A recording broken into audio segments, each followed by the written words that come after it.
what is something that you were told that you believed and it had a profound impact on you, but it was not true? My goodness, I don't know. Life was easy. I think, I don't know. With career, Oh, it doesn't have to be with career. It could be. I think, raising kids, I thought it would be like easier than it is. And both of our kids are on the spectrum. So they both have autism in totally different ways. And I think even that, having kids and then having two and then finding out they're both on the spectrum, that was some curves of life that I was not expecting. And it's made it, it's been hard. It's been hard, but, that hard work we've put into the kids, it's benefited them now. And, it's a still ongoing process and stuff, but sometimes it's like, why is parenting so hard?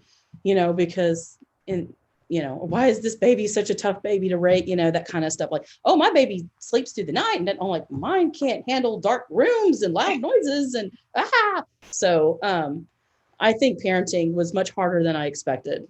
So.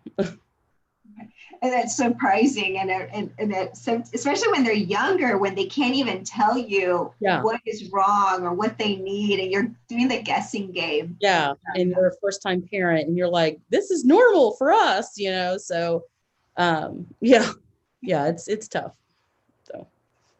So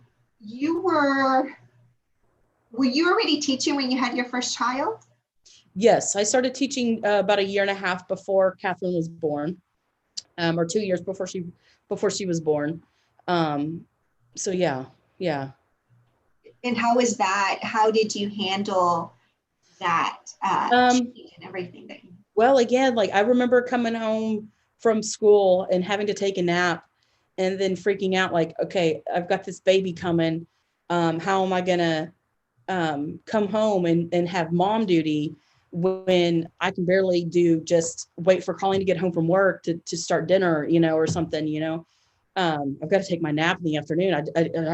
But, again, you find time and you find a new wind when you get home, you see that baby and, then you put on mom duty and take care of, because when Catherine was born, Colleen stayed home. And so she took care of, so as soon as I walked in the door, it was, here you go, I'm done. She's yours for the rest of the night. And I'm like, I've just been working for 10 hours, that kind of stuff. But, you find a new, I guess, just like that, your second wind comes and you're able to have, bath time and dinner and stuff like that with the kiddos and keep going. So, yeah. It's true. You do keep going. You just make it work. I remember. You can't give up. Yeah. No.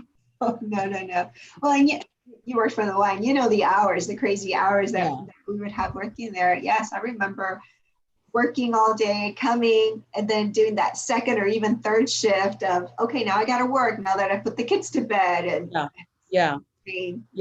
Same here. Like, and luckily they're old enough and more self-sufficient that it's like, I think last year it was Tuesday night. I was able to like, okay, y'all are content. You're playing, you're doing your thing. I'm going to start lesson plans for the week, and I would work the rest of the night and get those done. So, but yeah, you find the time, you figure out, okay, what works, what doesn't, that kind. Yeah. I know mine are now, well, one, my oldest is now in college, and then my youngest is, she's entering junior year. And I have to say, when they hit the teenage, it was so much easier.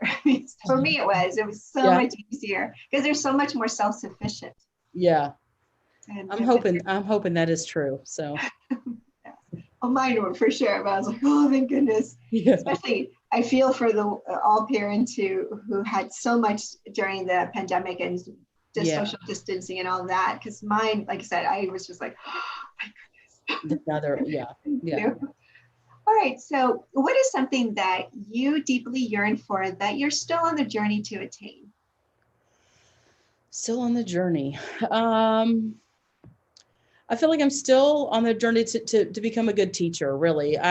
I'm one of those teachers that I I'm not stuck in my old ways of doing things. I'm all about finding the newest thing or a new skill to implement into the classroom. Finding what works for situations that haven't worked so well in the past. So I'm always on the hunt for, how can I perfect this area of my classroom or of my teaching or whatever skill. So I'm still on the hunt for becoming the best teacher. I have a daughter, well, you do too. And she gets completely stressed out when we're out and about and someone will ask that question. What do you want to do when you grow up? Yeah.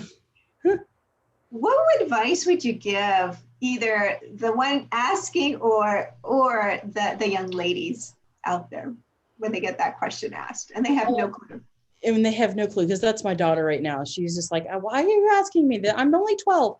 I would say, you know what, find something that interests you, like whatever your passion is, your interest, there's a job for that. If it's, writing stories, there's jobs, for that. If it's, the love of animals, there's a job for that. Find something that is your passion that you love doing. That way, that job that you go to is rewarding for you, as well as like, just not being a drag. You don't want every day of work to be, just a drag to go to. That's not going to be fun. So make it fun. Make it what you love. Great. Awesome. And what is something that you are most excited about in your future right now? I'm excited to, start this new adventure with Louisville ISD. I feel like I'm still looking for my forever home with a school or school district. I feel like I'm getting closer to that. So I'm looking forward to finding a forever home within the teaching community. That's great. That's exciting. Well, good. And what are some maybe something you're looking forward to with family now for you? Family, I'm looking forward to everyone kind of going back to the routine of school and, just we've been home for a pandemic for a year and a half and getting back to I take Edward to karate on Monday night. So we're looking forward to getting out of the house to go do that. Vacation, we went to vacation this summer and it was kind of a back to normal feel. So I'm looking forward to just kind of getting back to the normalcy of life. That's fantastic.